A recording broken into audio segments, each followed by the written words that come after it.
If you're doing algebra with trigonometric functions, sooner or later you may run across something that looks like this. What a mess. This kind of thing is ugly and inconvenient. Wouldn't it be nice if there was some other, simpler way to write this same expression? It turns out that there is, and there's a trick to finding that.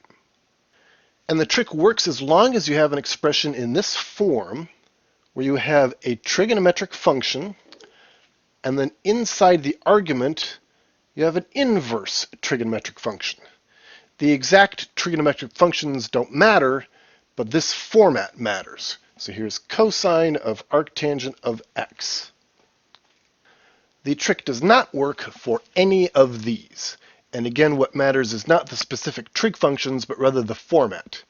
We want a trig function here, an inverse trig function there. Neither of these is an inverse. Both of these are inverses, so neither of those work. Here we have one of each. On the other hand, they're in the wrong order. So let's see about solving this thing. The first thing I'm going to do is give it a name. I'm going to call it y. So we are looking for another expression for y that is some other function of x, hopefully a more convenient function of x. How do we get there? Well, as long as I'm making up names, how about we write this? I just invented a name for arctangent, and you can see if we substitute this into here, these two together are equivalent to that. So I haven't done any math really, I'm just making up names. Now if z is the inverse tangent of x, then x must be tangent of z. And believe it or not, we're close to being done. All we need is this and this to solve the problem. This, of course, is a function of z. This is not the function of x we are looking for. On the other hand, this expression with z and x will help us to clarify what is going on with that. How do we do that? Well, remember that trigonometric functions always imply right triangles. So there's a right triangle with an angle of z. So tangent of z is the ratio between the opposite leg and the adjacent leg. There's the opposite leg, there's the adjacent leg. So opposite divided by adjacent has to be equal to x, and what possible values would get us that? How about x and 1? Certainly x divided by 1 is consistent with this expression, and that's the simplest possible assumption that we could make, but it's certainly not the only possibility. We could have 10x divided by 10, or even something like that. All of those are consistent with this, but they are all unnecessarily complicated. I'm going to do the example the simplest possible way, and you'll find that if you go back after the fact and try doing it yourself using these more complicated assumptions, it'll be more work, but you'll still get the same answer.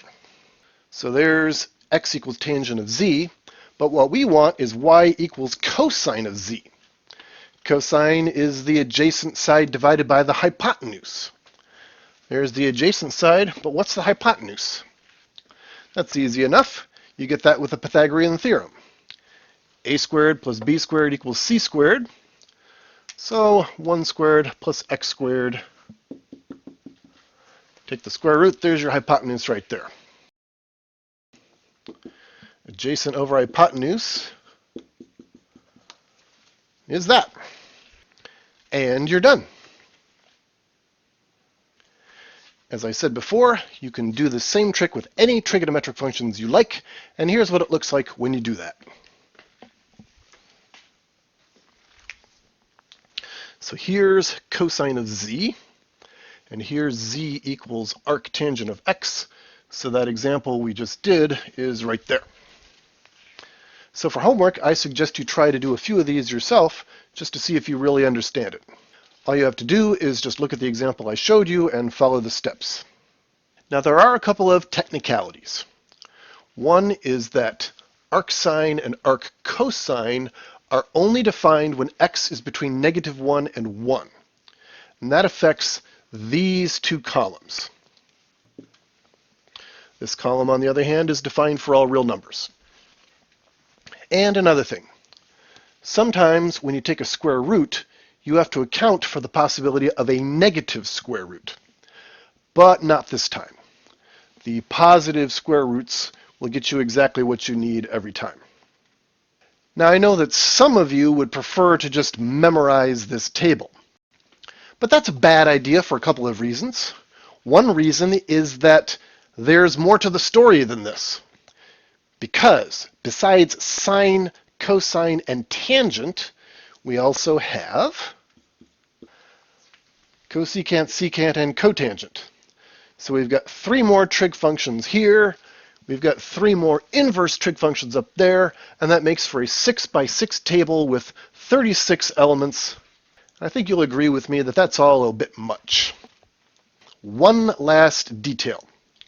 When you bring these things into it, what I said a minute ago about the square roots does not necessarily apply. You might need a negative root or an absolute value or something. And if you have any doubts about that, the easiest way to cope is to just do the algebra, find your solution, and then graph both versions on your graphing calculator.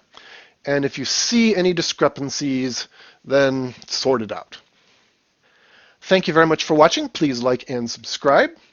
If you're interested in being tutored online by me personally, I am available. And you can find out some more information about that in the description down below.